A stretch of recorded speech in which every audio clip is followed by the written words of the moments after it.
एक फैमिली के अंदर जो ये रहता है ना फादर, एक फादर क्या करता है कि दिन भर कमाई दिन भर मेहनत करता है, मेहनत करके 30 रुपये उसको मिलते हैं। The small story to you, पूरे दिन भर मेहनत करने के बाद he gets 30 rupees as daily wage, as his wages, 30 rupees.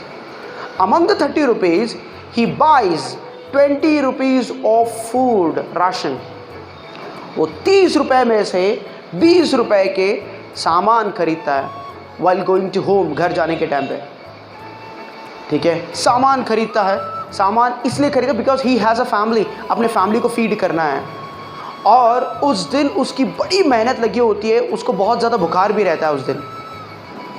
पूरे बुखार में सब कुछ हालत ख़राब करके 30 रुपये वो कमाता है, 20 रुपये बच्चों के लिए स्पेंड करता है, यानी कि अपने फैमिली के लिए खाना पीना लाता है। Remaining 10 rupees before living to the home, घर को निकलने से पहले वो माइंड के अंदर एक माइंड सेट रखता है कि today when I save 10 rupees, okay definitely I will go to the doctor, मैं डॉक्टर के पास जाऊंगा 10 रुपये लेके। जब वो अपने बच्चों से टाटा बाय बाय करते रहता है, तो उसका जो बेटा रहता है, छोटा बेटा जो रहता है, वो उसको बोलता है, अबू जी while coming to home please get something for मी।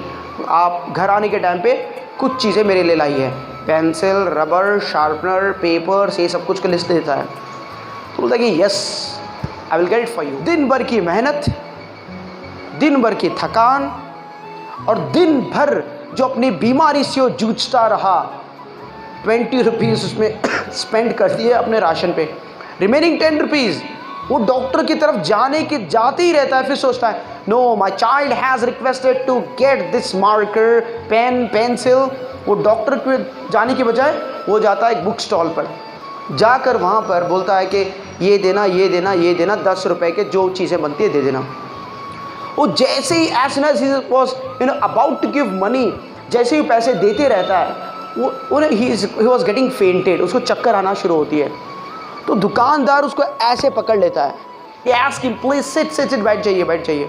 तो as soon as he hold, जैसे पकड़ता है, the shopkeeper felt it, the complete body is in high temperature. यार पूरा बॉडी इसका हाई टेम्परेचर है यार। Uncle what happened to you, why don't you go to doctor? Uncle आप doctor के पास क्यों नहीं जाते? Go to doctor. तो he said I don't have money to go to doctor, doctor के पास जाने के पास मेरा पैसा नहीं है। Whatever amount I had I have given here, जो भी मेरे पास पैसे थे मैं यहाँ पे दे दिया हूँ।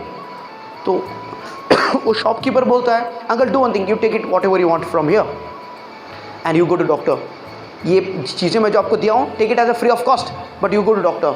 No no no no, I cannot take it, I cannot take it. आप मुझे फ्री में जो दे रहे हो मैं ले नहीं सकता हूँ, आई कैनॉट, क्योंकि मैं जब तक ज़िंदा रहूँगा मैं मांगूंगा नहीं किसी भी, I am not going to ask. जैसे करते करते करते वो घर तक पहुंचता है। As soon as he enter into the home, जैसे घर पे पहुंचता है उसके बच्चे उसकी तरफ आ जाते हैं, यूजुअली होता है ना, तो बच्चों को पता ना चले कि वो चीज़ें उनको दे देता है। यानी कि करीब आएंगे तो ज़्यादा बुखार है, इसको पता चल जाएगा अब्बू की तबीयत ठीक नहीं है, तो दूर से वो चीज़ें उसको दे देते हैं। देने के बाद just some couple of minutes के अंदर, थोड़े मिनट्स में, कपल ऑफ मिनट्स के अंदर वो अपना चेहरा साफ कर कर, हाथ पैर धोकर खाने के लिए आते रहता है। वो जैसे ही आता है देखता है वही हॉल के अंदर जहाँ पर 1-2-3 मिनट पहले वो चीज़ें दे के गया है, वो पेपर बच्चे उसके फाड़ के फेंक दिए हैं, शार्पनर कहीं पर गिरा हुआ है, वो जो पेंसिल उसको पूरा इरेज करके बच्चे फेंक दिए हैं।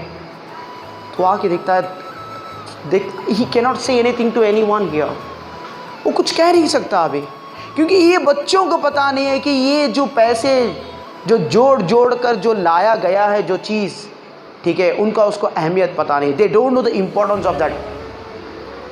गेटिंग? तो we really don't know from where our fathers, where our brothers are getting money.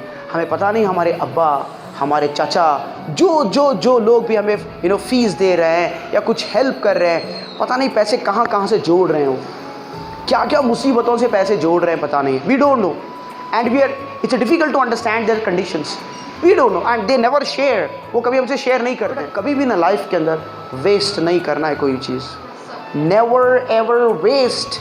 आप सल्लल्लाहु अलैहि वसल्लम की हदीस क्या है, अगर तुम्हारे घर के सामने नहर भी बह रही है, नहर रिवर, फिर भी पानी जो वज़ू के लिए इस्तेमाल करो कम इस्तेमाल करो। भाई वज़ू के लिए पानी का इस्तेमाल कम है तो दुनिया की कई सारी चीज़ों की तो सोचो बात क्या हो सकती है। हमारा खाना पीना उठना कपड़े जितने भी चीज़ें हैं, कहाँ कहाँ क्या क्या वेस्ट कर रहे हैं। बातचीत, अपने बोल को हम लोग वेस्ट कर रहे हैं, अपनी सोच को वेस्ट कर रहे हैं, अपने दिल को वेस्ट कर रहे हैं, अपने टाइम को वेस्ट कर रहे हैं। पता नहीं अल्लाह ताला क्या क्या क्या क्या चीज़ों का हिसाब निकालने वाले हैं। So it's very very important that at least from today onwards, आज से एक व्हेन अल्लाह सुब्हाना ताला हैज़ गिवन द थिंकिंग, जब अल्लाह ताला ने आपको सोच दी है, सही और गलत का फैसला आप कर सकते हो, then you have to go with the right path.